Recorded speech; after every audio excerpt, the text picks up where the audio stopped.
दोष कारक हो जाता है। तो अब महिषासुर पर हम आते हैं। विनय झा और उसके समर्थकों ने हमें महिषासुर का उपासक बता दिया। महिषासुर की उपासना का दो प्रभेद अभी प्राप्त है। क्या है? एक तो शास्त्रीय, एक अशास्त्रीय। पहले हम अशास्त्रीय वाले विषय पर चर्चा करेंगे, जो आजकल लोग कर रहे हैं। भगवती दुर्गा के प्रति कुवाच्य का प्रयोग करके उन्हें वेश्या इत्यादि बताकर, किस आधार पर? तो दुर्गा पूजा की जो प्रतिमा बनती है उसमें वेश्या के घर से दरवाजे से मिट्टी लाने का वर्णन है, उसके आधार पर। तो वह वेश्या क्या है, इसका मैं अभी थोड़ा निरूपण करूंगा। निरूपण क्या, सही शब्द है, पोस्टमार्टम करूंगा। शास्त्रीय प्रमाण, जो ये प्रमाण मेरे पुस्तक अमृत वचन में भी प्रकाशित हैं, वहीं से बता रहा हूं। मैंने अमृत वचन में लिखा है, उसी की पीडीएफ है मेरे पास। पीडीएफ आप लोग भी पढ़ सकते हैं। अमृत वचन श्री भागवतानंद गुरु, पीडीएफ डाउनलोड गूगल में खोज लें, गूगल बुक्स स्टोर में भी मिल जाएगी। अब जो तंत्र शास्त्र में वेश्या का वर्णन है, उसमें कहते हैं शिवलिंग गता साध्वी, शिवलिंग गता सती, शिवलिंग गता वेश्या, कीर्तिता सा पतिव्रता। निरुत्तर तंत्र का यह प्रमाण मैं आपको दे रहा हूं। शिवलिंग गता, कल्याणकारी परब्रह्म के तात्विक चिन्ह को जो अपना एकमात्र शरण अनन्य भाव से मानती है, उस साधिका को साध्वी कहते हैं। शिवलिंग गता सती, उसी को सती कहते हैं, और उसी को वेश्या कहते हैं, और उसी को पतिव्रता भी कहते हैं। यह तांत्रिक भाषा है। आगे कहा वेश्यावत भ्रमते यस्मात् तस्मात् वेश्या प्रकृतिता। यह भी ग्रंथों का मत है। वेश्या क्यों कहते हैं? वेश्यावत भ्रमते यस्मात्, जिस प्रकार से वेश्या भ्रमण करती रहती उच्छृंखल भाव से, वैसे ही निर्द्वंद भाव से, निर्बंध भाव से यह आध्यात्मिक दृष्टिकोण से भ्रमण करती रहती है, किसी के नियंत्रण में नहीं रहती। इसीलिए इसको वेश्या कहा जाता है, क्योंकि सर्वथा उन्मुक्त तत्व हो जाती है ऐसी साधिका। ऐसी साधिका को वेश्या कहा गया है। उसमें फिर तीन गुप्त उपाधियां हैं, वेश्या, कुलटा और असती। वेश्यं मोक्षं ददाति सा वेश्या, कुलम मटति सा कुलटा, यस्या उपरि नास्ति सत्ता सा सती। मतलब जो मोक्ष को दे वह वेश्या है, जो प्रत्येक कुल में कुलदेवी के रूप में भ्रमण करे वह कुलटा है, और जिसके ऊपर किसी का शासन नहीं है वह असती है। यह इसकी तांत्रिक निरुक्ति हुई। भगवान लक्ष्मण ने भी भगवती सीता के प्रति असती इत्यादि शब्दों का प्रयोग किया है। आप देख लें शूर्पणखा वाले प्रसंग में वाल्मीकि रामायण का, तो वहां पर गुप्त भाव से कहा, सीता जी को असती इत्यादि कह दिया वहां पर। तो असती क्यों कहा? क्योंकि भगवती सीता जी के ऊपर किसी और की सत्ता नहीं है, क्योंकि वह स्वयं ब्रह्म की सत्ता है, और ब्रह्म किसी के द्वारा शासित नहीं होता ना।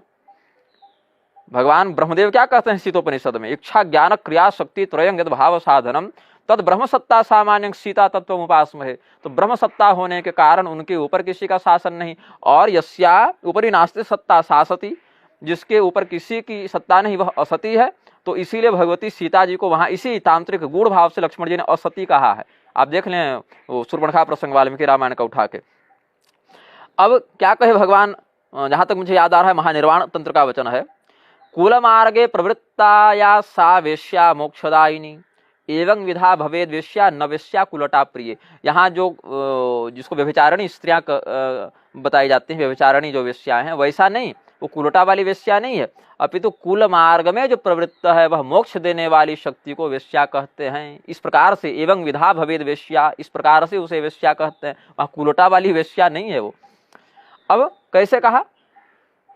तो कुल क्या, कुल मार्ग क्या है? तो कुलं कुंडलिनी शक्ति रकुलम तु महेश्वर। कुलार्णव तंत्र का प्रमाण देखें, कुल यहाँ पर कुंडलिनी शक्ति का प्रतीक है। तो उस कुंडलिनी शक्ति, कुल मार्ग में जो प्रवृत्त है वह तत्व वेश्या तत्व है तंत्र की भाषा से।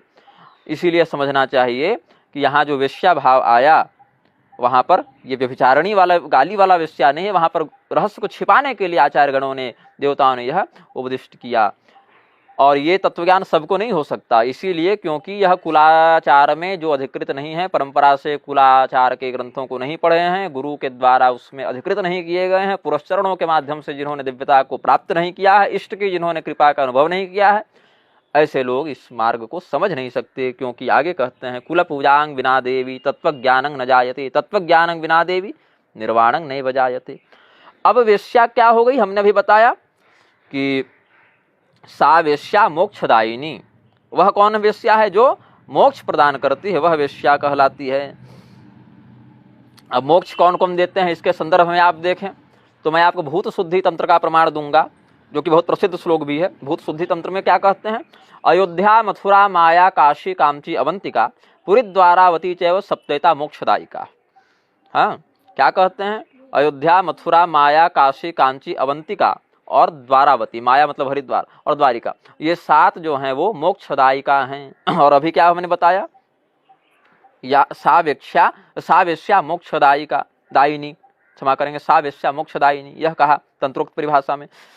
तो भूत शुद्धि तंत्र में इन 7 पुरियों को मोक्षदायिनी बताया गया। यही मत आपको स्कंद पुराण में, नारद पुराण में, गरुड़ पुराण में, गर्ग संहिता के विज्ञान खंड में इत्यादि में भी मिल जाएगा यही श्लोक।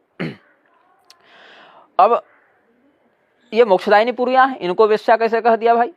तो बताए निरुत्तर तंत्र में, जिसके आधार पर मैं आपको निरुत्तर करूंगा। क्या कहते हैं भगवान शिव? गुप्त वेश्या, महावेश्या, कुल वेश्या, महोदया, राजवेश्या, देववेश्या, ब्रह्मवेश्या च सप्तधा।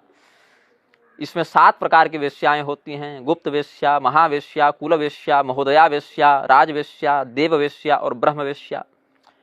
और ये 7 क्या क्या हैं? गुप्त वेश्या, महावेश्या, अयोध्या मथुरा प्रिय, अयोध्यापुरी को गुप्त वेश्या कहते हैं तंत्र में, मथुरा को महावेश्या कहते हैं, हरिद्वार माया च कुल वेश्या स्यात्, और महोदया च कालिका, राजवेश्या, देववेश्या, द्वारका परिकीर्तिता, कांची च राजवेश्या स्यात्, देववेश्या अवंतिका, द्वारावती ब्रह्मवेश्या, सप्तेता मोक्षदायिका। ऐसे करते हुए 7 पुरियों को क्रमशः अयोध्या, मथुरा, माया, काशी, कांची, अवंती और द्वारावती को गुप्त वेश्या, महावेश्या, कुल वेश्या, महोदया वेश्या, राजवेश्या, देववेश्या और ब्रह्मवेश्या कहा गया है। तो ये सप्तेता मोक्षदायिका, इन 7 को मोक्षदायिनी वेश्या तंत्र की भाषा में कहते हैं। इन पुरियों से मिट्टी लाने का, तीर्थरज का आनयन करके देवी की प्रतिमा बनाए, यह तांत्रिक भाव हुआ। लेकिन लोग इसको जानेंगे नहीं तो कह दें वेश्या के घर से मिट्टी लाने के लिए, क्योंकि महिषासुर से भगवती को सुहागरात मनानी थी तो इसीलिए उसने मार दिया, ब्राह्मणों का षड्यंत्र था। ये आजकल के वामपंथी दुष्प्रचार करते हैं। तो जो व्यक्ति परंपरा को जाना नहीं, पढ़ा नहीं और इसी के आधार पर यही सब सुनते हैं, ये विनय झा, रामभद्राचार्य, एक दयानंद हुआ था 2 पीढ़ी पहले, ये सब सुने तो कह दिए शास्त्र ही मिलावटी हैं। थोड़ी सी भी अगर निष्ठा होती इन लोगों में ना शास्त्र के प्रति तो खोजते कि आखिर कारण क्या है इस रहस्य का। नहीं समझ में आता तो आचार्यों से पूछते, लेकिन न पूछने की विनम्रता है और न शास्त्र में श्रद्धा है। तो जो हम कहें वही सही, इस आधार पर कह दिया शास्त्र ही गलत है। ऐसा नहीं होना चाहिए। और मैंने विनय झा का विरोध किया तो बाकी बहुत सारे झा कूद पड़े उनके समर्थन में, कहने लगे कि तुम गलत हो मतलब मैं गलत हूं। मैं शास्त्र का प्रमाण दे रहा हूं, श्लोक बता रहा हूं, कोई पढ़ो तब तो जानो। विनय झा शास्त्र है क्या? विनय झा धर्म है क्या? अस्तु, अब वेश्या का तो मैंने बता दिया। अब महिषासुर पर आते हैं। तो महिषासुर के बारे में अगर मैं बताऊं तो उसकी पूजा का शास्त्रीय विधान है, कैसे है ये बताता हूं। आप जो परंपरा वाले हैं वो पकड़ लेंगे बात को, नौसिखिए तो नहीं पकड़ पाएंगे। किसी भी देवता के 3 प्रारूप होते हैं, मंत्रात्मक, यंत्रात्मक और तंत्रात्मक, जिसमें तंत्र क्रियात्मक है, यंत्र स्वरूपात्मक है और मंत्र ध्वन्यात्मक है। इसको समझेंगे। मंत्र ध्वनि का है, शब्द ब्रह्म का है, तंत्र क्रियात्मक है, प्रायोगिक व्यवहारगत है, और यंत्र स्वरूपात्मक है, उसका पीठ निर्वचन करता है वह। रामतापनीय श्रुति इत्यादि में बहुत सी संहिता तंत्रों में भी कहा गया यंत्र पूजा के बिना देव पूजा सफल नहीं होती। और यंत्र पूजा केवल उस देवता के नहीं अपितु सपरिवार अनुज्ञाम देहि देवेशी परिवारार्चनायते, चाहे देवता में अनुज्ञाम देहि में देव परिवारार्चनायते, उनके संपूर्ण परिवार परिकर अंगोपांग की पूजा का इसमें विधान होता है यंत्रार्चन में। तो यंत्र में जब आप भगवती का यंत्र पूजन करेंगे, आवरण अर्चन की जो विधि जानते हैं, उसमें जो दूसरा आवरण है उसमें महिषासुर के लिए उसकी श्रीपादुका का पूजन तर्पण आदि किए बिना वो आवरण ही पूरा नहीं होगा। तो आप दुर्गा यंत्र बनाएंगे कैसे? जो मंत्रोद्धार और यंत्रोद्धार की विधि को जानते हैं वो इस रहस्य को समझेंगे, नौसिखिए तो नहीं समझ पाएंगे इस बात को। जब आप दुर्गा यंत्र बनाएंगे तो उसके जो 9 आवरण हैं उसमें द्वितीय आवरण में आप बिना महिषासुर की स्थापना किए बनेगा ही नहीं वो। और यहाँ तक कि वैकृतिक में कह दिया, वैकृतिक रहस्य आप देखें तो उसमें स्पष्ट कहते हैं वाम भागे ग्रतो दिव्याश्चिन्न शीर्षं महासुरम पूजयन महिषम येन प्राप्तं सायुज्यमीशया। वहाँ पूजयन महिषम महिषासुर की पूजा का शास्त्रोक्त विधान है। तो वो देवी के गण के रूप में उसकी प्रतिष्ठा भगवती के दिए वरदान से संसिद्ध हो जाती है। अब कुछ लोग कहेंगे इसमें, जब मैंने महिषासुर के विषय में लिखा कि वो शिव जी का अवतार था तो लोग मुझे गाली देने लगे कि तुम बहुत ज़्यादा अपने आप को विद्वान सिद्ध करने के लिए ऐसा प्रलाप कर रहे हो। अरे मूर्खों, जिस उम्र में तुमको ढंग से 18 पुराण और 4 वेद के नाम नहीं पता थे, उसमें हम 600 ग्रंथ पढ़ के बैठे हैं और हमको तुम सिखा रहे हो कि वो भी कोई ये नहीं कि किसी प्रोफेसर के साथ बैठ के कोई आधुनिक कोर्स में बैठ के पढ़े हैं, सारस्वत साधना करके भगवती से प्राप्त किए हैं। ऐसे मत भीड़ने आ जाना, क्योंकि तुम हमसे नहीं भीड़ रहे हो, शास्त्रों से भिड़ रहे हो, क्योंकि मैंने अपने गारंटी पर कुछ कहा ही नहीं है। मैंने जो कहा है शास्त्र से उठाकर सीधे रख दिया। हम तो डाकिया है ना, शास्त्र की बात को तुम तक पहुंचाने वाले डिलीवरी बॉय हैं हम। इससे अधिक हम लोग क्या है, कोई भी हो, हम लोग तो शास्त्रों की बात को, परंपरा को आगे बढ़ाकर तुम तक पहुंचाने वाले लोग हैं। हमसे क्या लड़ोगे तुमको तो शास्त्र से लड़ना पड़ेगा। हमें गलत सिद्ध करने के लिए तुमको स्पष्ट शास्त्र का खंडन, उसकी हिंसा करनी पड़ेगी। कहाँ तक लपेटे में जाओगे तुम। तो कालिका पुराण एक उप पुराण है। हमारे सनातन धर्म में पंचभागवत की मान्यता है। श्रीमद् भागवत और श्रीमद् देवी भागवत ये महापुराण के रूप में परिगणित हैं। महाभागवत और अनुभागवत और मूल भागवत ये परिगणित हैं उप पुराण के रूप में। तो मैंने पंच भागवतों का पारायण किया है, मूल पारायण किया है, परंपरा सुन पढ़ा है, इसीलिए जानता हूँ। इसमें श्रीमद् भागवत और देवी भागवत तो सब जान रहे हैं। महाभागवत 4500 श्लोकों का है, जिसको परमाक्षर भी कहते हैं। और उसी महाभागवत की कामाख्या के जंगलों में आराधना करके हमने निग्रह संप्रदाय का जो अव्यक्ताद्वैत सिद्धांत का जो आधार ग्रंथ है, उसमें परमाक्षर सूत्र हमने प्राप्त किया, जिस पर हमने बाद में सूत्र विस्तार भाष्य का प्रणयन भी किया है। तो ये महाभागवत हो गया परमाक्षर संज्ञक। फिर है अनुभागवत, जिसको सनत कुमार पुराण या अथवा आदि पुराण भी कहते हैं। और है मूल भागवत, जिसको हेमाद्रि इत्यादि ने मूल भागवत से कालिका पुराण को ग्रहण किया है। तो कालिका पुराण मूल भागवत मतलब पंच भागवतों में प्रतिष्ठित है और उप पुराण के रूप में इसकी मान्यता है। वेद व्यासकृत है यह। उसके 60वें अध्याय में देखिए आप क्या कहते हैं। अच्छा, इससे पहले देवी भागवत इत्यादि की कथाओं का आनयन करके मैं कुछ आपको बता दूं। महिषासुर की एक वंशावली क्या है। भगवान ब्रह्मदेव के पुत्र मरीचि, उनके पुत्र महर्षि कश्यप, उनका विवाह हुआ था कश्यपाय त्रयोदश दक्ष प्रजापति की 13 पुत्रियों से। उसमें एक पुत्री थी दनु, जिसका विवाह हुआ था कश्यप जी से। तो दनु का पुत्र हुआ रंभ और करंभ। तो रंभ और करंभ ने बहुत कठोर तपस्या का आश्रय ग्रहण किया। उसमें करंभ जो है वो जल के अंदर प्रविष्ट होकर, और रंभ अपने आप को अग्निमंडल से आवृत्त करके तपस्या करता था। तो देवराज इंद्र ने उस सरोवर में मगरमच्छ का रूप धारण करके उसको मार डाला, करंभ को। अपने भाई की मृत्यु से व्यथित होकर रंभ ने जो अग्नि वो मंडल बनाता था, उसमें ही अपना माथा काट के डालने का उसने प्रयास किया। तो अग्निदेव हाथ पकड़ लेते और कहे भैया मर क्यों रहे हो, आत्महत्या कितना बड़ा पाप है, क्या चाहते हो। तो उसने कहा मुझे त्रिलोक विजेता पुत्र का वरदान दीजिए, जो अपनी इच्छा के अनुसार रूप धारण करने में समर्थ हो जाए और जो देवताओं का मर्दन करने वाला हो, अमित पराक्रमी हो। बोले बढ़िया, तथास्तु, चलो भैया यही सही, मरना मत कम से कम। इमोशनल ब्लैकमेलिंग ये सब देवी भागवत इत्यादि में विस्तार से वर्णित है। मैं बस सार कथा बता दे रहा हूँ जो बात है, बाकी विशेष अध्ययन वाले वहां पढ़ ले। उसके बाद क्या कहा, ठीक है भैया। अब रंभ क्या किया कि तपस्या करने लग गया भगवान महादेव की। महादेव की बहुत उसने तपस्या की और तपस्या करके वरदान प्राप्त किया। क्या कहते हैं आगे, मैं आपको श्लोक बताता हूं सबसे बढ़िया।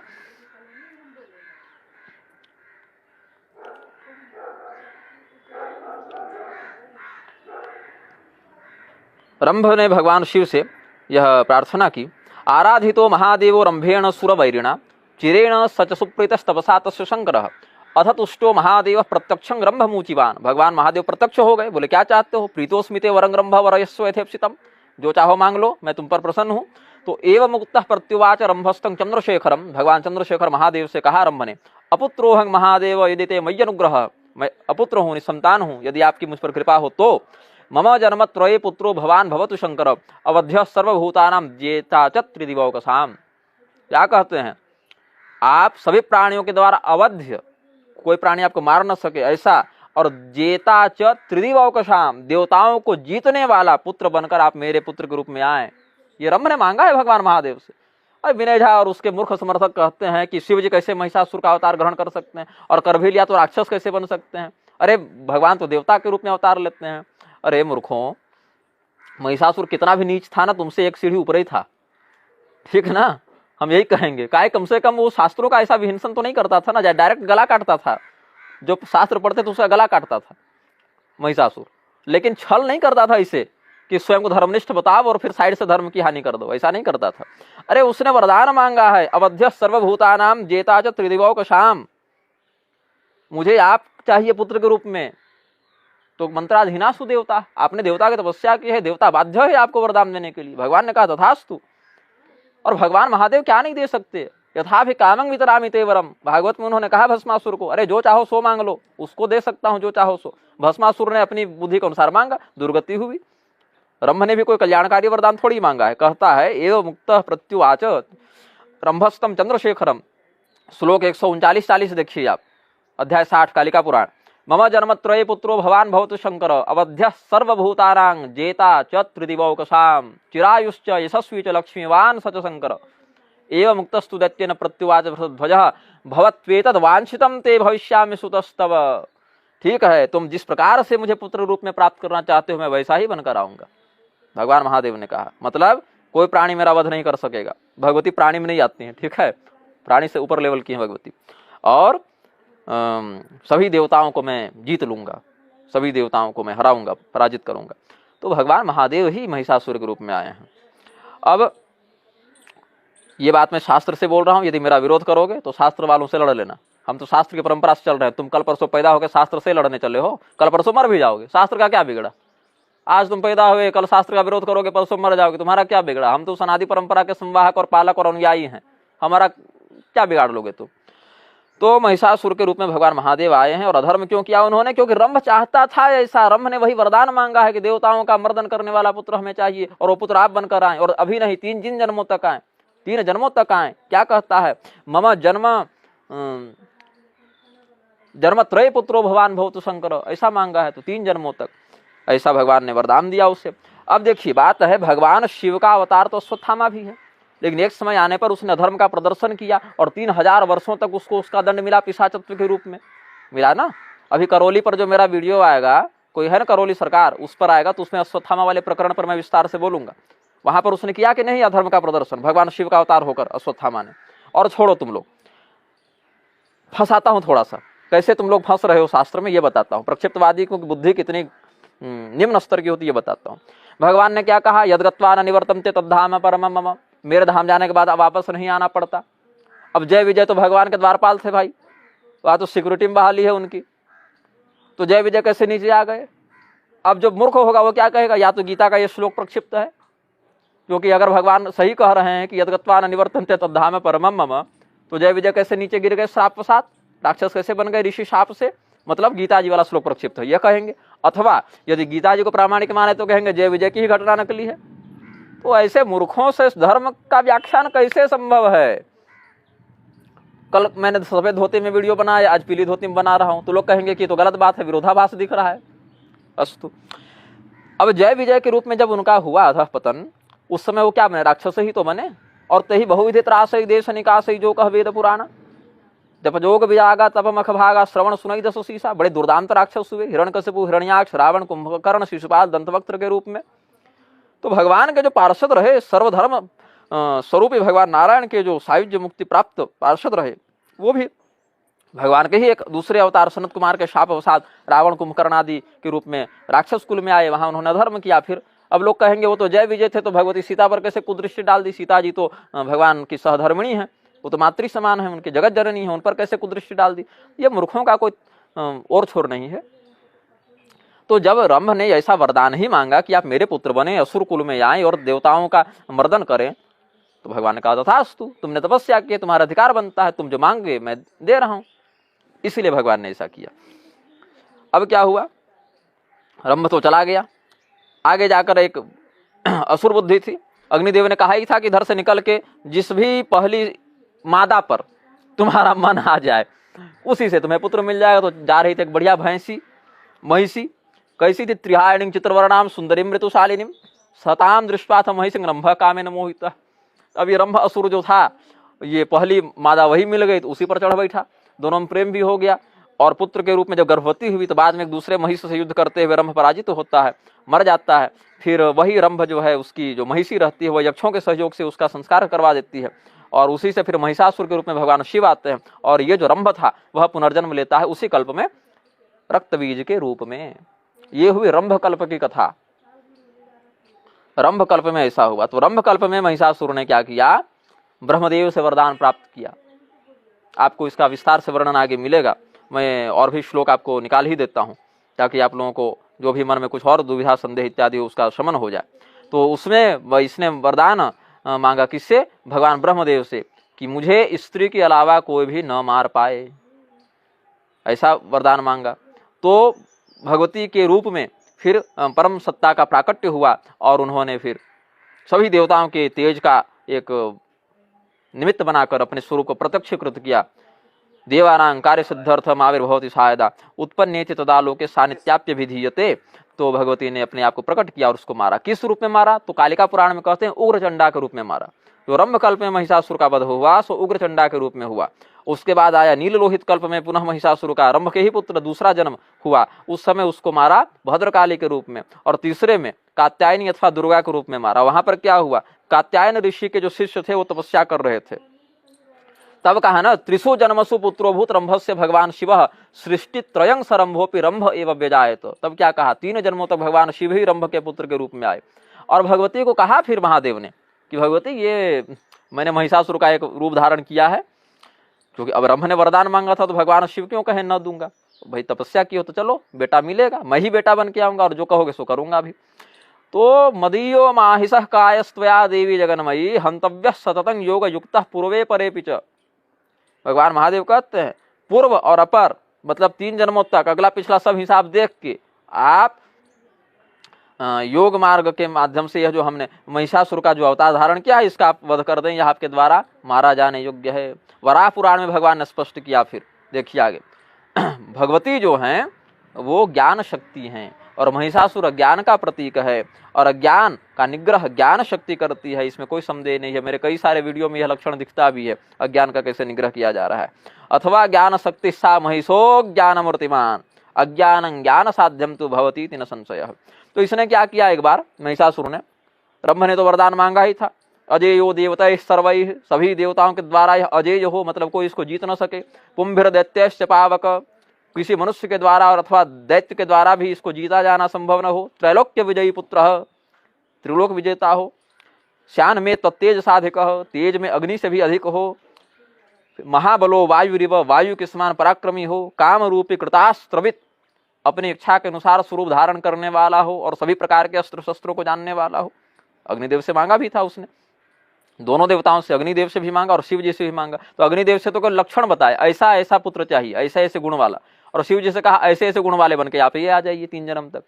तो क्या किया एक बार इस महिषासुर ने तीसरे जन्म में श्वेतवाराह कल्प में, रंभ कल्प में उग्रचंडा के हाथों मारा गया, नील लोहित में भद्रकाली के हाथों। अब आया तो क्या किया इसने? एक बार बहुत सुंदर स्त्री का रूप बनाया और कात्यायन मुनि के शिष्य जहाँ तपस्या कर रहे थे वहां जाके उनको लुभाने लगा। तो कात्यायन के जो शिष्य थे उनका मन भटकने लगा तपस्या से, इनकी ओर आने लगा। तो महिषासुर को शाप दिया है कात्यायन ने, जो महिषासुर स्वयं बताता है, यस्मात् त्वया में शिष्योयं मोहितस्तपसश्च्युतः कृतस्त्वया स्त्री रूपेण तत्वांग स्त्री निहनिष्यति।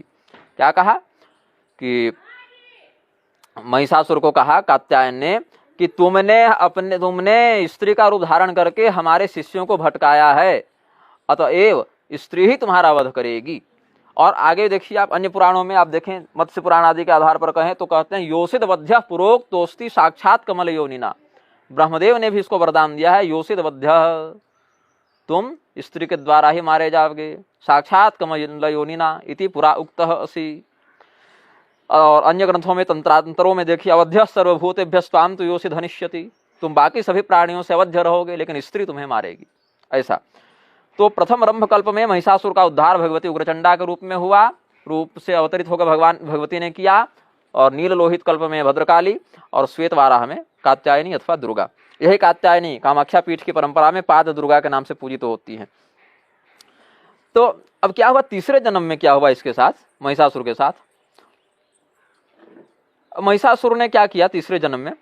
जब भगवती इसको मार रही थी उससे एक दिन पहले इसको सपना आया अपनी मृत्यु का, तो ये बड़ा डर गया था कि क्या होगा मेरे साथ। हालांकि देवी भागवत में तो इसने भगवती को बड़ा रिझाया है, जिसको आज की भाषा में कहें कि प्रणय निवेदन करना, और भगवती को बहुत से कथानकों का उदाहरण देके अपनी ओर रिझाने का प्रयास किया। तो भगवती ने कहा कि हमको भैंसे से शादी करना रह गया है और कोई काम नहीं है हमको, ना हम पतिम वरा नारी भरता में भरतास्ते जगत प्रभु। अरे परमात्मा हमारे पति हैं शाश्वत, तो हम भैंसे से शादी करेंगे, अब यही मेरा दिन आ गया है। भगवती ने बड़ा मजाक भी उड़ाया है महिषासुर का। तो महिषासुर ने बाद में क्या हुआ है कि भगवती से मांगा है वरदान।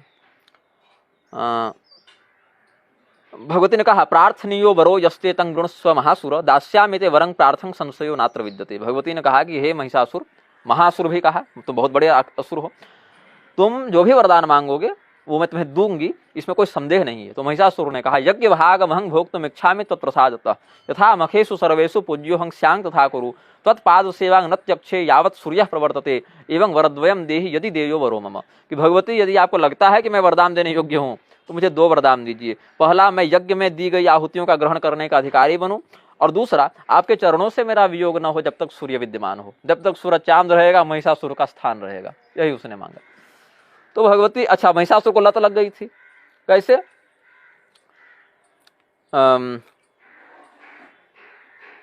ततः पराजिता देवाः पद्मयोनिं प्रजापतिं पुरस्कृत्य गतास्तत्र यत्रे सगुरध्वजौ यथावृत्तं तयोस्तद्वन् महिषासुरचेष्टितं त्रदशाः कथयामासुरदेवाभिभवैस्त्रं सूर्यं द्रागन नीलेन्दूनां यमस्य वरुणस्य च अन्येषां च अधिकारां च स्वयमेवाधितिष्ठति। क्या शिकायत की थी देवताओं ने कि सभी देवताओं के यज्ञ भाग का उपभोग यही कर रहा है, अभी भी इसकी लत नहीं गई है। कहता है यज्ञ भाग अहं भोक्तुम इच्छामि तत्प्रसादतः। तो भगवती ने कहा अभी तक क्या कर रहा था तुम? देवताओं के यज्ञ भाग का उपभोग कर रहा था, इसलिए तो मार पड़ी तुम्हें। तो कहा नहीं नहीं, ऐसे नहीं, गुंडागर्दी वाला नहीं, त्वत्प्रसादतः, आपकी कृपा से उपभोग करना चाहता हूँ। भगवती ने बोला अच्छा करते हैं प्रबंध। उस मूड में भगवती आई, करते हैं प्रबंध। लेकिन समस्या क्या है? दिव्यवाच, भगवती ने कहा यज्ञ भागा सुरेभ्यस्तु कल्पिता वै पृथक पृथक। पूर्व काल में क्योंकि सहयज्ञा प्रजा सृष्टा पूर्ववाच प्रजापति, यज्ञ, प्रजा और देवता तीनों की रचना करके ब्रह्मदेव ने कहा अनेन प्रसविष्यध्वमे स्वोस्तिष्ठ कामधुक्। तो देवताओं का यज्ञ भाग तो निश्चित होता है, अब वहां हम कहां से तुमको आरक्षण दे भाई? तो भगवती ने कहा यह तो संभव नहीं है। भागो न विद्यते चान्यो यं दास्यामि तवाधुना। अभी मैं तुमको कहां किसका भाग दे दूं, किसका छीन के तुमको दे दूं? किंतु देखते हैं, किंतु त्वयि मया युद्धे निहते महिषासुर नैव त्यक्षसि मत्पादं सततं नात्र संशयः। एक तो मैं कर सकती हूं अभी प्रबंध कि मेरे द्वारा जब युद्ध में तुम्हें मार दिया जाएगा तो मेरे चरणों को तुम कभी छोड़ोगे नहीं। मम प्रवर्तते पूजा यत्र यत्र च तत्र ते पूज्यश्चिंत्यश्च तत्रैव कायोयं तव दानव। जहां जहां मेरी पूजा होगी वहां वहां तुम्हारा भी यह शरीर पूजनीय और चिंतनीय होगा। इति श्रुत्वा वचस्तस्याः प्रत्युषे महिषासुरः वरं प्राप्य मुदितः प्रसन्नवदनस्तदा। अब महिषासुर का मन बड़ा प्रसन्न हो गया और फिर कहा उग्रचंडे, जो पहले कल्प में मारी थी, फिर भद्रकाली दूसरे कल्प में मारी थी, और तीसरी दुर्गा, उग्रचंडे भद्रकाली दुर्गे देवी नमोस्तुते प्रभुता मूर्तया देवी भवत्या सकलात्मिका। तब उसने जो कहा उग्रचंडा, भद्रकाली और दुर्गा का स्मरण किया, तब उन्होंने कहा कि पहले आदि सृष्टा उग्रचंडा मूर्त्यात्मक निहिता पुरा द्वितीय सृष्टौ तो भवान भद्रकाल्या मया हतः दुर्गा रूपेणाधुना त्वं हनिष्यामि सहानुगम किंतु पूर्वं न गृहीतस् त्वं मया पादयोस्तले अधुना प्रार्थितवरो गृहीतः पूर्वकामयोः ग्रहीतव्यस्य पश्चात् त्वं यज्ञ भागोपभुक्तये।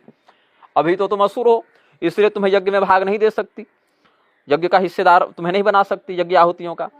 और उग्रचंडा और भद्रकाली के रूप में जब मैंने वध किया था तब तुमने यह वरदान मांगा नहीं था कि आपके चरणों में मेरा वास हो, लेकिन अब इस समय मांग रहे हो तो मैंने तुम्हें दिया भी है। अब जब दिया है तो यज्ञ भाग में तुम अधिकारी बनोगे। कैसे बनोगे? जब मेरे तुम गण के रूप में, पार्षद के रूप में स्वीकृत कर दिए जाओगे। तब कहा, अब भगवती ने फिर उसको मारना शुरू किया। हृदय शूलेन निर्भिन्नम, उसके हृदय में त्रिशूल से उसको बेध दिया। महासंग विश्वस्कम, फिर उसके माथे पर प्रहार किया।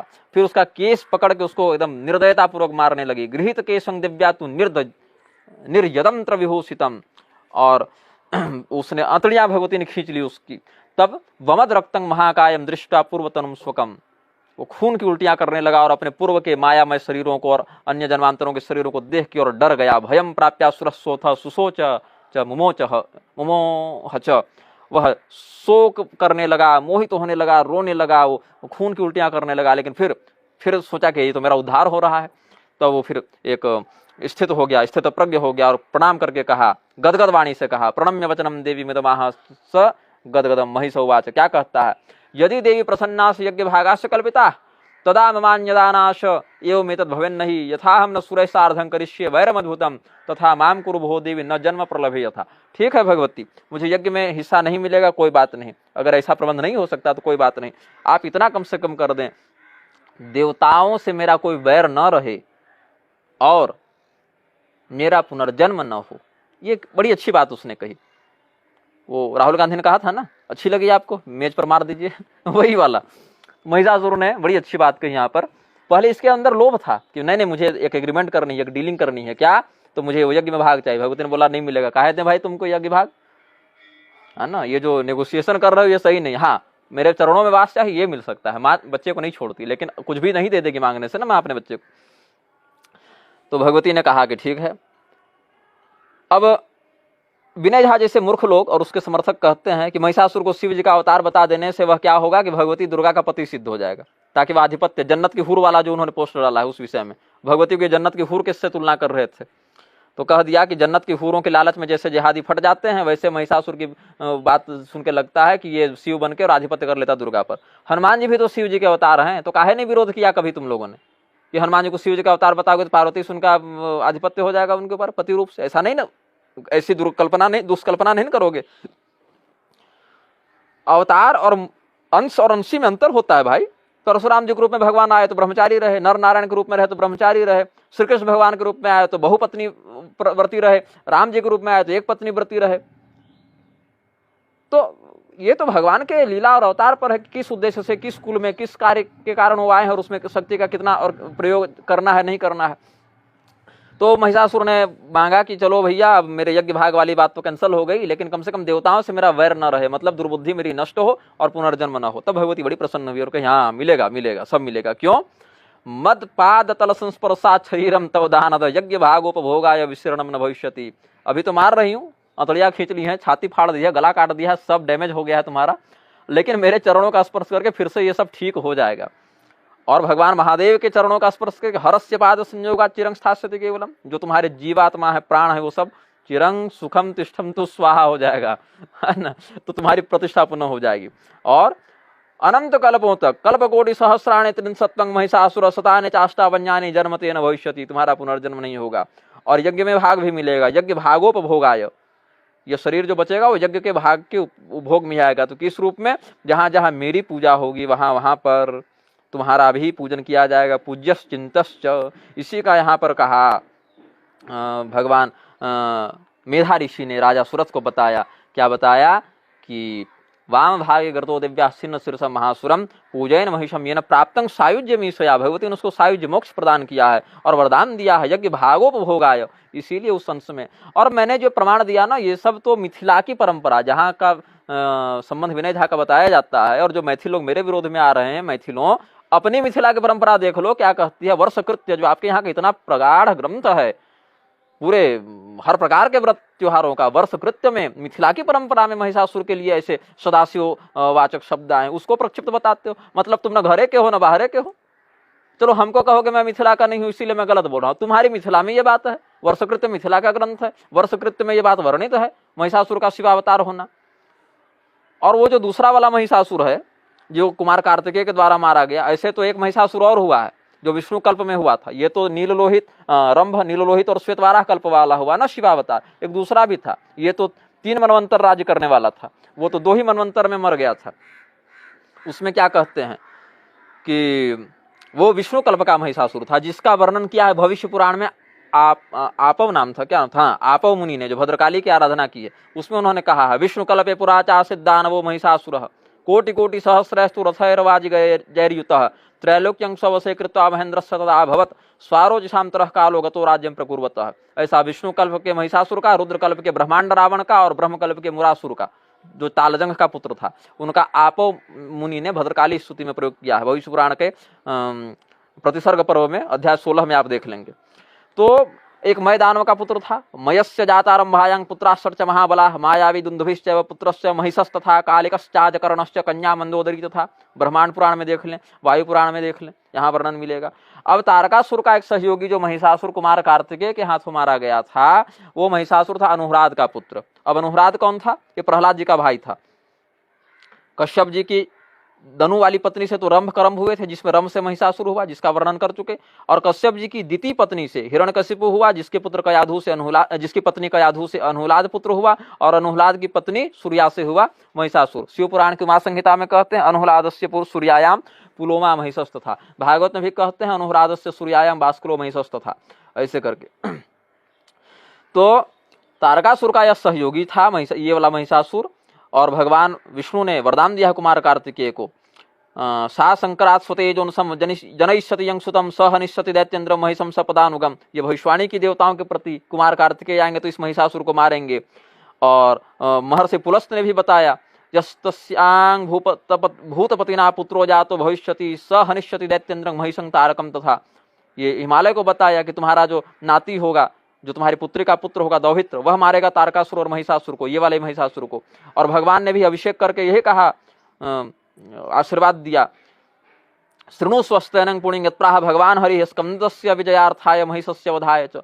महाभारत में भी विस्तार से वर्णन है, स्कंद पुराण में भी वर्णन है। तो ये वाला अलग महिषासुर था, ये महिषासुर तारकासुर के गैंग वाला था, उसका वध कुमार कार्तिकेय ने किया। जब ये जान बचाने के लिए क्रौंच पर्वत में घुस जाता है तो पहाड़ समेत भगवान ने फाड़ दिया उसको अपनी शक्ति से। पहाड़ में घुसे हो ना, पहाड़ समेत फाड़ देंगे, जब तक तोड़ेंगे नहीं तब तक छोड़ेंगे नहीं। क्योंकि कुमार कार्तिकेय की भी पूजा हम लोग करते हैं ना निग्रह संप्रदाय में, निग्रहो निग्रहाणाम च नेता तुम सुरनंदन, इस मंत्र से करते हैं। तो कुमार कार्तिकेय ने कहा तुम पहाड़ में छिपोगे, पहाड़ समेत फाड़ दिए जाओगे। तो हम भी उन्हीं के उपासक हैं, इसलिए मिजाज वही रहता है कि जब तक तोड़ेंगे नहीं तब तक छोड़ेंगे नहीं, तुम भले पहाड़ में जा घुस जाओ। तो विनय झा और उसके मूर्ख समर्थकों को यह समझना चाहिए कि केवल शास्त्रों को गाली देते रहने से ये नकली है, ये मिलावटी है, इसमें ये होना चाहिए, ये होना चाहिए। 1750 ईसा पूर्व में ये लोग महास्मृति में कोई भैंसक सिंह धारण करने वाला महिषासुर की उपासक जनपद बता रहे थे। तो कुछो बोल के निकल जाते हैं चंपक चाचा, और हम लोग को सुनना पड़ता है, हुई हुई हुई, और दिमाग में बैकग्राउंड चलता है हम लोग का लेकिन शास्त्र से मतलब है नहीं। तो मैं यह कहूंगा कि महिषासुर की शास्त्रोक्त पूजा का इस प्रकार से विधान है, लेकिन स्वतंत्र नहीं, अपितु भगवती के पार्षद आवरण परिवारार्चन के अंतर्गत उसका विधान है। और स्वतंत्र जो भगवती को गालियां देकर और महिषासुर को अलग देवता रूप में प्रतिष्ठा कर, ये सब तो अधर्मी है ही। इनके अलग से नरक में कड़ाह गरम किया जा रहा है, जिसमें विनय झा को भी और ऐसे असुरों को भी, जो दोनों या तो प्रशस्ति माध्यम से या तो विकृति माध्यम से शास्त्र की निंदा में लगे हुए हैं, दोनों को भूंजा जाएगा। कोई दिक्कत की बात नहीं है, सारा प्रबंध किया जा चुका है। शास्त्रों को प्रक्षिप्त बोलकर उनकी हिंसा करो, चाहे शास्त्रों को गाली देकर उनकी हिंसा करो, दोनों ही स्थिति में ब्रह्म दोष तो लगेगा ही, शब्द ब्रह्म की हिंसा का पाप लगेगा ही। तो वेश्या शब्द का क्या तात्पर्य था, महिषासुर का क्या रहस्य था, सब हमने एक एक श्लोक ग्रंथ अध्याय प्रमाण के साथ बता दिया है। अब जिसको शास्त्र में निष्ठा हो उस सनातनी का स्वागत है। बाकी जो है सो 16 संस्कार संपादित करें किसी विश्वविद्यालय में जाके, क्योंकि उधर ही आपका मन लगेगा और यही रहेगा। श्रीमन नारायण।